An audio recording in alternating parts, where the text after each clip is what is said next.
is yours, sir. Thank you, Mr. Speaker, sir. And a very good morning to you, honorable members and honorable ministers and assistant ministers, the honorable leader of the opposition, Nimbul Vinaka, honorable members of this August House. I also bid a very good morning to the students who are visiting with us and those that have been acknowledged this morning, and also those that have not been acknowledged, and to everyone tuning in into the live broadcast of today's parliamentary sitting. Nisa Mbulunaa, namaste, good morning to you all. Mr. Speaker, sir, I rise to deliver my ministerial statement on the Vanua Level Road upgrade project. The project is to be funded by a grant from the People's Republic of China through the China International Development Cooperation Agency, CIDCA. It is anticipated, sir, that the road upgrade will stimulate development of tourism, renewable energy projects, including hydropower facilities, and the transport and movement of people, including through the planned Nambawalu Township, which is the main transport link to Vitilevu. Mr. Speaker, sir, the One China policy has been the firm foundation of the Fiji-China diplomatic relations founded some 49 years ago. As you are aware, sir, I met President Xi Jinping on the margins of Asia-Pacific Economic Cooperation held in San Francisco in November last year. Key deliberations during our meeting centered around China's global development initiatives with a specific focus on the Belt and Road Initiative, BRI. Mr. Speaker, sir, the BRI is designed to foster economic connectivity, trade and cultural exchange, particularly through infrastructure development. This also resonates with our national development objectives. The BRI aligns with Fiji's agenda, emphasizing shared goals of policy coordination, infrastructure connectivity, trade facilitation, and financial integration. Since the signing of the Memorandum of Understanding on the Belt and Road Initiative in 2018, bilateral and economic cooperation and people-to-people exchanges have yielded fruitful results. Fiji will continue to promote cooperation with China under the framework of the BRI in areas such as infrastructure construction, renewable energy, agriculture, and fisheries. In talks with President Xi, I emphasized Fiji and China's strong historical ties, underpinned by shared aspirations and common interests, fostering a comprehensive strategic partnership rooted in mutual trust and respect. The multifaceted collaboration between Fiji and China spans people-to-people relations and cooperation across sectors such as agriculture, education, health, trade and investment, poverty reduction, infrastructure, and climate change. President Xi and I also discussed practical matters, including Fiji's concessional loan with China, as well as the Vanua Level Road upgrading project.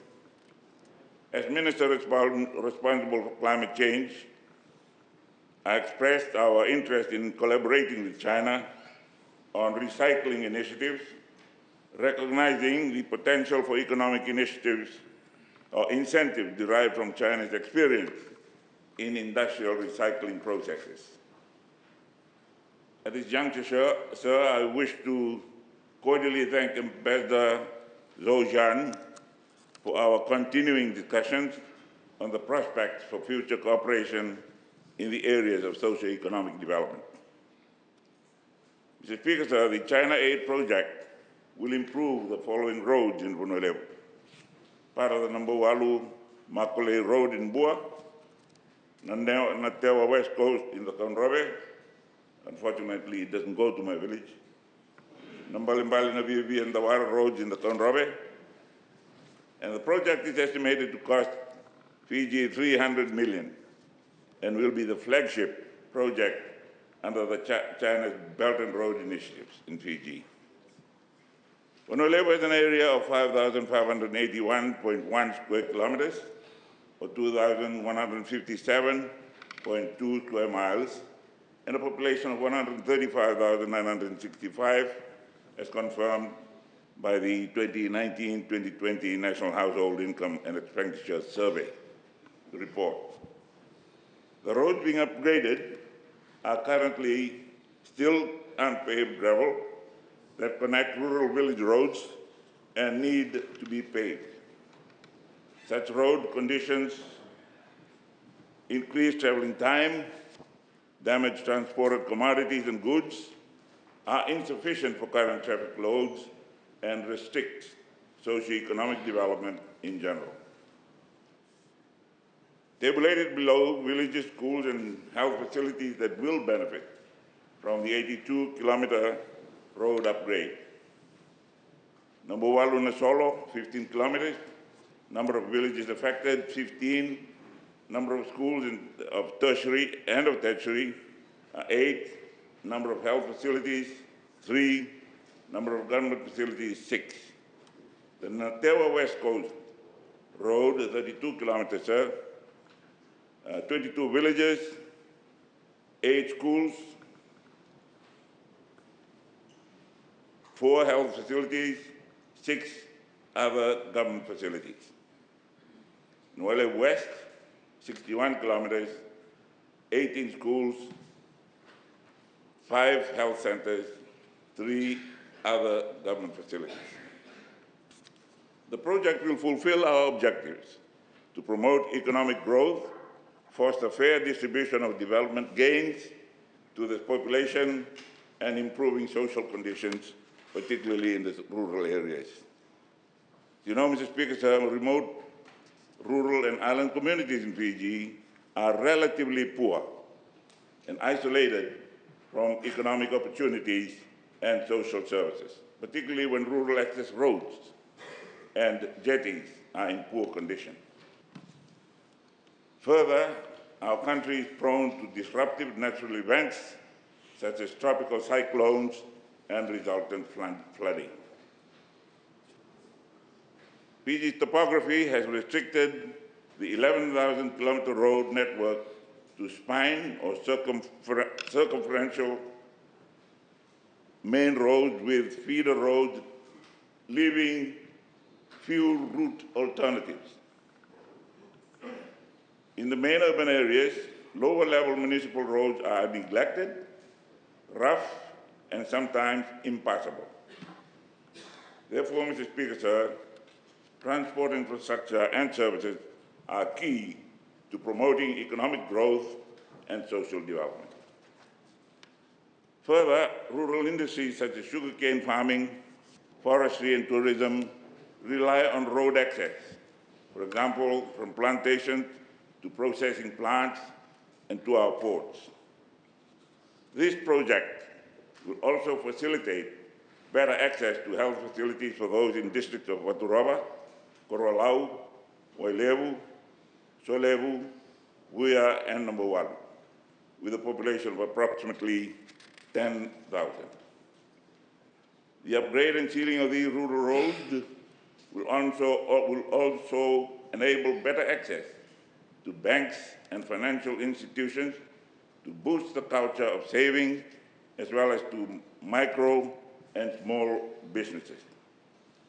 Further, the provision of good quality roads would ensure better transportation and linkages of quality farm produce to markets, middlemen, traders, and processing plants for export purposes.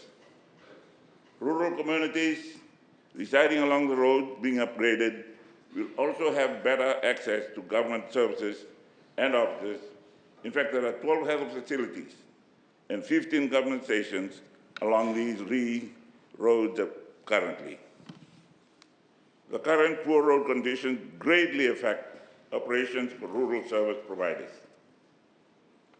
Poor road quality hinders access and is costly for those residing in the district of Nandi, Solebu, and Buea. The project will complete a major link in the strategic network and provide a fast route for traffic around the island of Honolulu. Mr. Speaker, as part of the project, a feasibility study was carried out earlier this year by a technical team from China. The team conducted a thorough investigation on road traffic and conditions. Ambassador Zhou Jian and I visited the team during the study to discuss their preliminary findings, and I was pleased to host them at Ndrekinwai, my village, for afternoon tea. The feasibility report is now being finalized and will be studied by the China International Development Corporation before work commences. This project prioritizes areas requiring upgrading, such as this portion of Honolulu previously overlooked. The project seamlessly continues the Fiji Road Upgrading Program, FRUP, which commenced soon after independence by the Alliance government. FRUP was continued by the SVT coalition government in the 1990s and the SDL government in the early 2006. This project connects the previous iterations of FRUP. In the past, the chiefs and leaders of the Konrobe politely deferred road development to areas facing greater challenges in other parts of Fiji. And I quote, "Meraliu mandarungore tuam, togai muran to." However, it's now time to address neglect and ensure we also improve road conditions. Previous Fiji road upgrading projects, FRUP 1, FRUP 2, and FRUP 3, saw upgrades of national highways on Vitilevu. These upgrades were based on the identified need and demand for transport and economic activities to be supported to benefit the large populations in those areas. This is also the case with this Honolulu Road upgrading project. Mr. Speaker, future road upgrading plans will see round the island roads completed on the larger islands as infrastructure development projects flow to the remaining large islands and maritime provinces. Mr. Speaker, the project is expected to commence in 2025. It is anticipated to be completed within 24 to 36 months after completion of the necessary technical work. Mr. Speaker, I would like to express the government's appreciation to the people and the government of China for their continued assistance and support. I thank you, sir, for the opportunity to deliver this ministerial statement on the Honolulu Roads project. I thank the government of China for willing to come on board since we were isolated after the events of 1987, 2000, and 2006. They decided to stay with us, and we changed our policies. We introduced the Look North policy, and they have been there since. While others are saying there's a new Chinese influence coming into the region, when they're only filling a vacuum left when our traditional partners of the time turned away from us.